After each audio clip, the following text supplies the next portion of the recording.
rukun pesantren itu ada 3. 1 ada kiai, 2 ada ngaji, 3 ada santri, ada ngaji.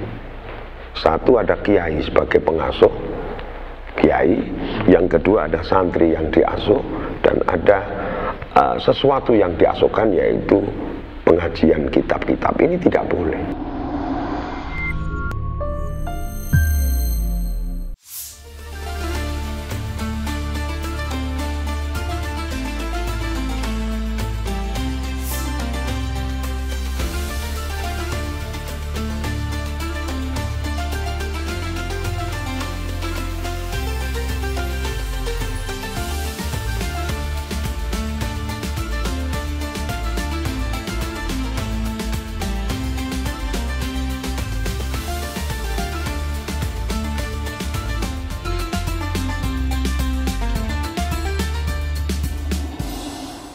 NU kan terkenal dengan elastis, dalam artian tadi kan masalah simbol bisa ditarik begitu keras dan bisa diudah. Nah, ini yang mendasari NU itu dengan gaya seperti itu, apakah emang ini berangkat dari Indonesia itu dari berbagai suku, dari berbagai elemen masyarakat yang berbeda-beda, dari berbagai agama, atau pribadi? Ya tentu waktu itu kita tidak bisa menyimpulkan apakah seperti itu, tapi kalau kita melihat perkembangan sejak berdiri tanggal berapa bulan Rajab tahun 1344 waktu itu, atau bertepatan dengan 31 Januari 1926, di mana Indonesia waktu itu belum merdeka. Ya, sistem negara kita itu masih mengikuti Hindia Belanda, di mana sistem di Belanda itu kerajaan. Waktu itu yang berkuasa seorang ratu, yang konon namanya Ratu Wilhelmina. Itu yang berkuasa waktu itu kan. Jadi kiai-kiai ini luar biasa. Jadi perlawanan terhadap penjajah itu sangat kooperatif. Di samping tentu juga ada cara melawan itu juga tentu melalui perjuangan yang mengorbankan harta benda bahkan nyawa. Tapi perjuangan secara kooperatif juga dilakukan. Ini menunjukkan betapa NU ini sangat elastis sepanjang semua ini diputuskan dengan keputusan agama, syariat. Sehingga waktu itu setiap ada ingin mengambil satu keputusan, pasti para kiai mengadakan pertemuan untuk membahas itu, yang kemudian terkenal dengan istilah bahsul masail. Itu ya masail-masail duniawiyah dan masail-masail ukhrawiyah, agar tidak keluar dari rel yang sudah ditetapkan oleh para kiai dalam konun asasi itu. Itu satu. Yang kedua, kita tahu bahwa dunia ini kan terus berputar, ya. Dunia tidak hanya Indonesia, terus berputar. Setiap kurun waktu ada perubahan-perubahan yang sangat fundamental, termasuk kemajuan ilmu dan teknologi. Kita tidak membayangkan waktu kecil itu, sekarang kita akan menemukan seperti ini kan, alat-alat komunikasi yang sangat canggih, ya. Arus informasi yang sangat cepat. Nah, sehingga NU selalu bisa mengikuti itu karena tadi elastis tadi. Dan kita ini kan dalam konun asasi ditetapkan oleh Hadratus Syekh bahwa pedoman kita dalam mengambil seluruh keputusan, menjawab seluruh perkembangan itu tentu tidak bisa lepas dari rujukan kita. Rujukan primer adalah Al-Quran, Al-Hadis atau As-Sunnah, tentu juga Al-Ijma' wal-Qiyas. Dan Ijma' Qiyas ini kan sangat luas, ya. Dari para pendapat, para alim, para kiai, terutama dari rujukan kita yaitu Al-A'immatul Mujtahidin itu, Al-Arba'ah itu tidak bisa lepas. Juga tidak menutup perkembangan-perkembangan yang tentu saja belum ada bahasan di ini kitab-kitab klasik ya atau kutubul qadimah, tapi kan bisa kita kiaskan atau bahkan kita ilhadkan sehingga terus berkembang. Nah, santri-santri sekarang juga saya melihat perkembangannya luar biasa. Ada ya kan, ada istihad ilhaqi, ada qiyasi, ada maqasidi, ada macam-macam itu.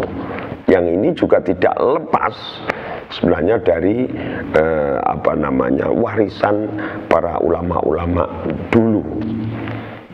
Kita ngaji, kalau kita ngaji Fathab itu kan ada itu kaul-kaul yang hadza min ziyadati, ya itu kan kita sudah dilatih itu sepanjang ziyadahnya ini tidak jauh bertentangan dengan kaul yang asal.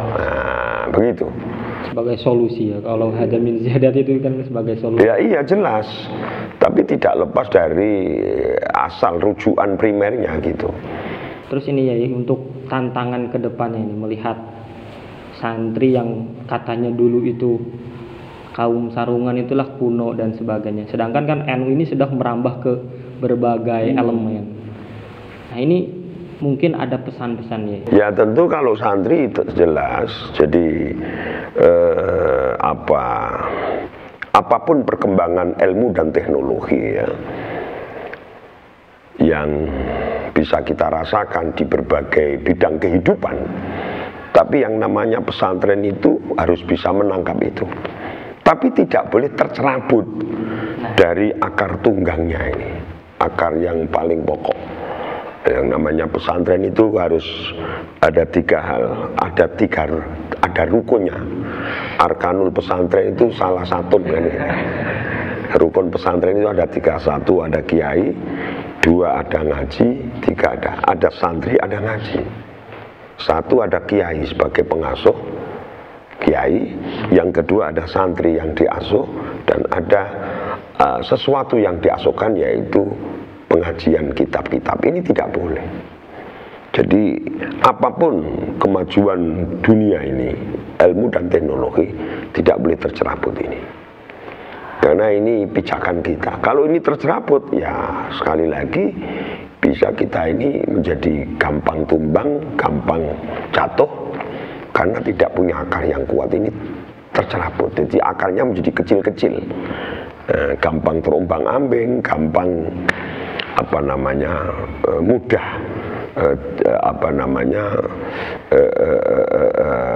kena badai perkembangan zaman ini, bisa meluluh lantakkan santri itu sendiri, karena akar pokoknya ini tercerabut. Lah akar pokok itu yaitu, jadi saya sering ada pondok kok tidak ada kiainya. Nah ini kan aneh kan. Nah ini namanya, ya kalau pondok saja nggak apa-apa, kalau tambahan pondok pesantren itu sudah berbeda kan. Ya kalau pondok pesantren itu harus ada kiai, ada santri, ada ngaji. Ini pondok pesantren. Kalau sekedar pondok, nah bolehlah nggak ada kiainya, pondok cabe, pondok indah, pondok rambutan dan lain lagi, nah, begitu. Jadi kalau pesantren itu harus itu. Nah, jadi itu. Kemudian kita berharap para santri ini juga harus banyak membaca ilmu-ilmu yang tidak didapat di pesantren, ya, termasuk perkembangan informasi ini kan ilmu-ilmu yang harus dibaca oleh para santri. Artinya santri harus mengikuti terus. Saya ingat ayat itu, idza zulzilatil ardu zilzalaha wa akhrajatil ardu athqalaha wa qalal insanu ma laha. Jadi Allah, apalagi yang namanya ilmu ini kan terus berkembang. Ilmu kita ini kan nggak ada dibanding ilmu yang kita peroleh hari ini itu belum apa-apa.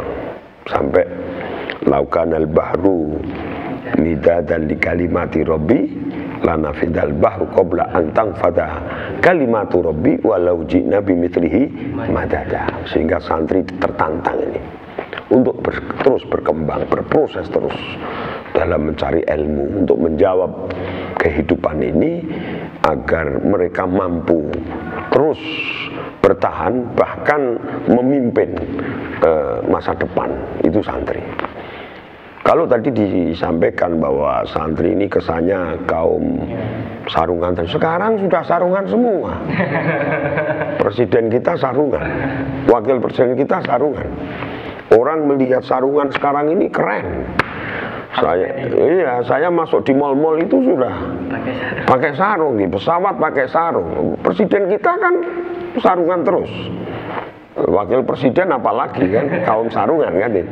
Jadi sarungan ini modern sekarang. Saya kemarin ke Amerika sarungan, saya ke Kanada sarungan. Orang justru melihat, oh ini Indonesia ini, ya. Ini jadi ciri khas santri dan ciri khas Indonesia. Ya, jadi tapi sebenarnya orang pakai sarung itu tidak hanya Indonesia. Patani itu sarungan, Thailand juga sarungan, ya itu. Tapi sebenarnya untuk Indonesia sendiri, Malaysia juga sarungan kan, walaupun cara pakainya berbeda. Tapi yang penting itu sarungan. Jadi orang kemudian menvonis atau menjustifikasi bahwa sarung itu tradisional itu keliru. Nah, sekarang ini orang-orang hebat pakai sarung karena sarung ini lebih demokratis. Apalagi kalau musim panas ini lebih enak sarungan karena ISIS gitu. Tapi bukan ISIS di Irak. Jadi itu. Dan harapan kita santri ini harus terus nanti menjadi generasi penerus dalam memimpin dan menjadi orang-orang yang khidmah melalui Jamiyah Nahdlatul Ulama. Tapi setiap kurun waktu NU ini luar biasa. Dimana sekarang ini era benah-benah. PBNU melakukan benah-benah. Dandani ya.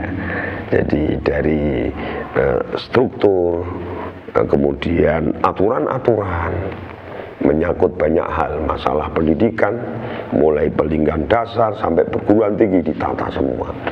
Peraturan-peraturan badan perkumpulan untuk menata struktur mulai PB sampai ranting ditata agar betul-betul mereka yang khidmah ini betul-betul khidmah di dalam NU ini. Mereka konsentrasi untuk ngurusi NU. Maka pada pengurus-pengurus inti di NU tidak boleh rangkap jabatan, baik di dalam internal itu sendiri atau dengan ormas-ormas luar, agar lebih konsen khidmahnya di NU ini. Saya khidmah di NU itu sejak di pondok. Ya, saya di pondok ini sudah terus khidmah di NU ini melalui ma'arif, ya, melalui dulu mabarot yang menggerakkan warga. Itu kemudian saya pulang, saya mendirikan ranting. Dulu di sini belum ada ranting, saya yang bikin ranting.